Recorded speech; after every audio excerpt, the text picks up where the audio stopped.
میرے بھائی اس سنت کو لوگوں نے بڑا طول دیا ہے، لوگوں نے بہت اس کو اٹھایا ہوا ہے، پہلے یہ کریں کہ پہلے یہ کریں کہ پہلے یہ کریں، مگر یہ تو سوچیں کہ وہاں سرکار دو عالم صلی اللہ تعالی علیہ وسلم کے یہاں دسترخوان پر کیا ایک سے زیادہ کھانے ہوتے تھے؟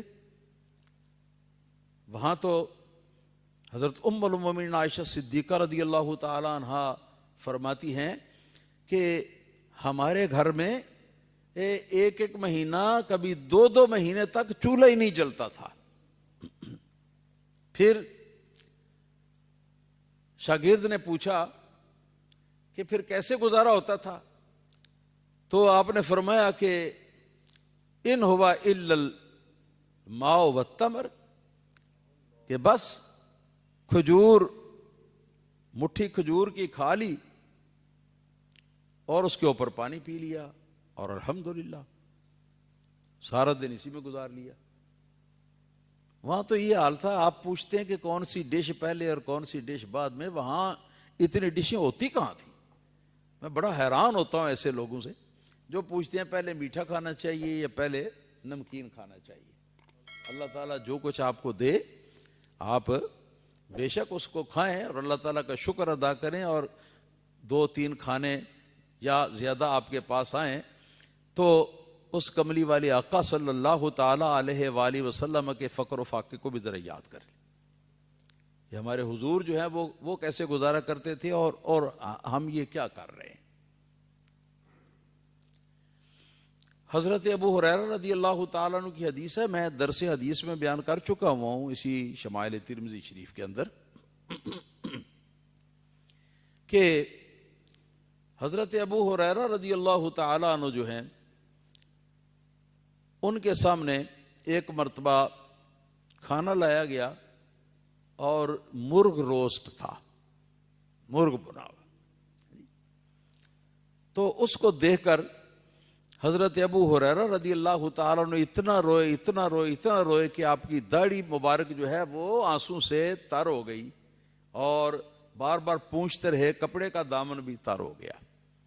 اس سے پوچھا حضور یہ کیا وجہ ہے؟ آپ نے فرمایا کہ ہمارے نبی کریم صلی اللہ تعالیٰ علیہ وسلم نے تو کبھی ایک کھانے سے زیادہ کھانا کھایا ہی نہیں تھا، اور وہ بھی کبھی قسمت سے مل جائے تو۔ سمجھ دیں آپ بات کو؟ اور ایک بات اور بھی سمجھ لیں، یہ میٹھا، یہ نمکین، یہ فلاں یہ فلاں یہ فلاں، خدا کے بندو آج کل جتنی بیماریاں ہیں نا، یہ ساری زیادہ کھانے کی وجہ سے، اوور ایٹنگ کی وجہ سے۔ کھانا کم کھانے سے کوئی آدمی نہ مرتا ہے نہ بیمار ہوتا ہے۔ کھانا زیادہ کھائیں گے تو بیمار بھی ہوں گے، اور بیماریاں بھی، اگر جان لیوا بیماری ہوگی تو آدمی مر بھی جائے گا۔ تو کبھی نبی پاک صلی اللہ علیہ وسلم کی سنت پر عمل کریں تو پھر بیماری کا خطرہ ہی نہیں ہے۔ الحمدللہ الکریم، سرکار دو عالم صلی اللہ تعالی علیہ وسلم کبھی کبھی جب جو کا آٹا مل جاتا تو جو کی روٹی جو ہے نا وہ بنتی، اور آٹا بھی وہ جو ان چھنا، چھانا ہوا نہیں، موٹا موٹا۔ آپ کو پتہ ہے کہ جو جب پیستے ہیں جو کو تو اس کے بعد بھی اس کے اندر اس کا چھلکا جو ہے نا، وہ جو دانے کے اوپر ایک چھلکا ہوتا ہے، وہ چھلکا جو ہے نا وہ بھی اس کے اندر باقی رہتا ہے۔ بس اوقات وہ موٹے موٹے چھلکے بھی آتے ہیں اس میں، ہاں جی۔ تو نبی کریم صلی اللہ تعالی علیہ وسلم کے گھر میں تب جو کی روٹی پکتی، یہ بات ہے۔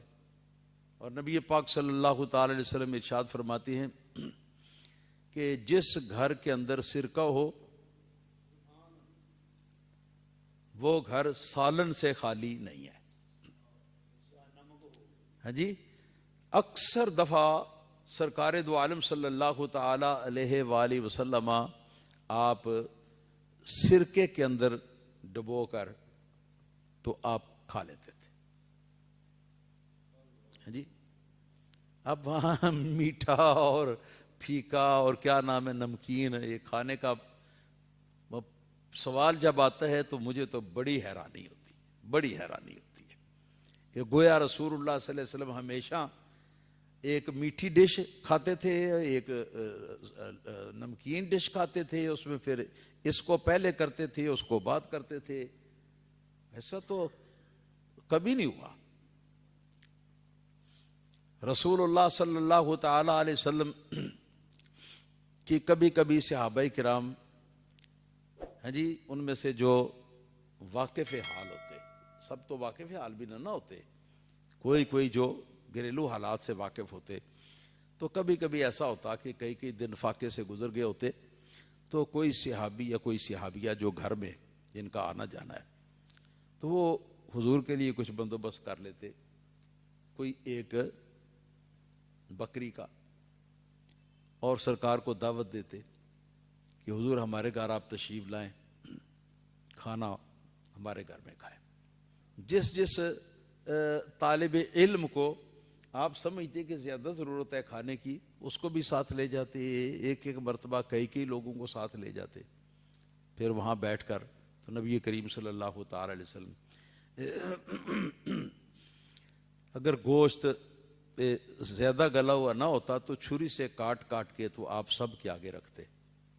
سرکار کا یہ معمول تھا. ہاں جی. اور گھر والوں کا بھی خیال کرتے. یہ نہیں ہے کہ جو کچھ ہے وہ مہمان کھا جائیں اور گھر والے جو ہیں ان کے لیے ہاں جی ہر شے چٹم صاف. یہ طریقہ ہوتا تھا. اور نبی کریم صلی اللہ تعالی علیہ وسلم نے ایک مرتبہ فرمایا تھا نا کہ اے بی بی ام سلیم نے ہماری دعوت کی ہے، ہمیں کھانے پہ بلایا اپنے گھر، اور وہ جانتی ہیں کہ انا نحب اللحم، وہ جانتی ہیں کہ گوشت ہمیں پسند ہے، لہذا انہوں نے گوشت کا انتظام کیا. اور نبی پاک صلی اللہ علیہ وسلم کھاتے بھی زیادہ نہیں تھے، آپ تو بہت تھوڑا کھاتے تھے. آپ کے کھانے کا یہ ائمہ محدثین نے بتایا ہے کہ جو معدے کے اندر خلا ہے نا، اس خلا کے کرو 3 حصے. ایک حصہ جو ہے وہ کھانے کے لیے، دوسرا تہائی حصہ پینے کے لیے، اور تیسرا تہائی حصہ سانس لینے کے لیے.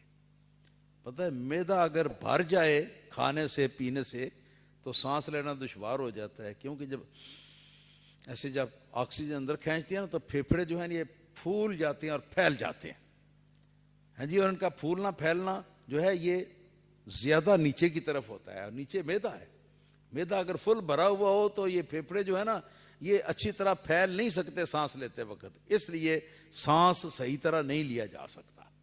یہ مطلب ہے کہ معدے کا تیسرا حصہ جو ہے نا سرکار جب رج کے بھی کھا لیں، ہاں جی زیادہ سے زیادہ بھی رج کے کھا لیں، تو سرکار دو عالم صلی اللہ تعالی علیہ وسلم کا معدہ مبارک جائے اس میں تیسرا حصہ خالی ہوتا.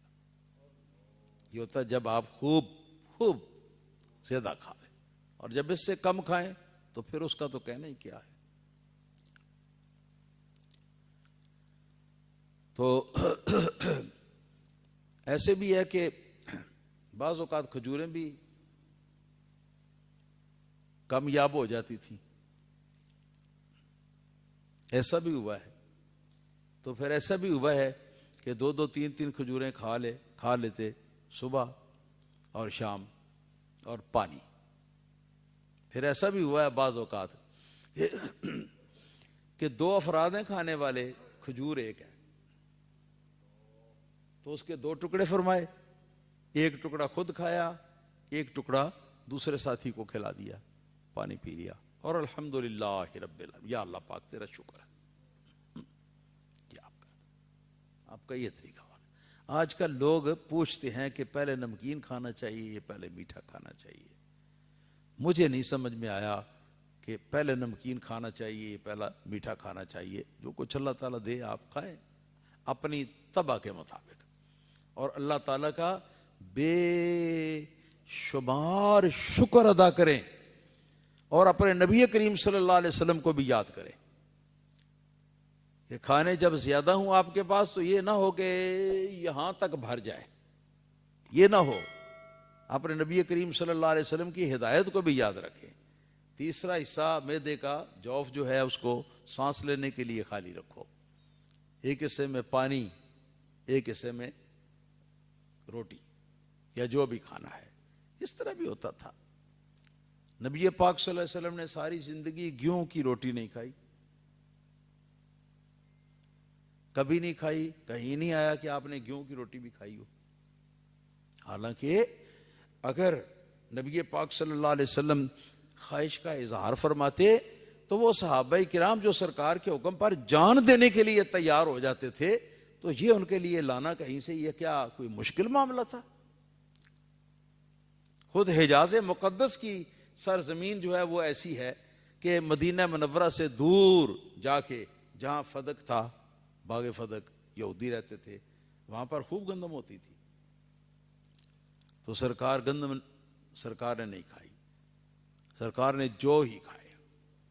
ہو سکتا ہے کہ اخیر زندگی میں کبھی گندم کھا لی ہو, میں نہیں کہہ سکتا, مگر جہاں تک مجھے پتا ہے سرکار نے گندم نہیں کھائی. اور جو کا آٹا بھی اس طرح کھایا ہے کہ کبھی تو اس کو چکی میں پیس لیا جاتا, مگر موٹی چال رکھ کے, ہاں جی, ہاں, 2 پتھروں کے پوڑ چکی کی, ان میں کبھی ایسا ہوتا کہ نیچے پتھر کی سیل ہوتی, اس کے اوپر رکھ کے تو باٹ کے ساتھ وہ دستہ جو پتھر کا ہوتا اس کے ساتھ ایسے ایسے کوٹ لیتے اس کو اور اس کو پکا کے کھا لیتے. اللہ ربی لا شریک لہ. ایسے لگتا ہے کہ جیسے ہمارے نبی کریم صلی اللہ علیہ وسلم کو اس دنیا سے غرض ہی نہ تھی, غرض ہی نہ تھی دنیا سے.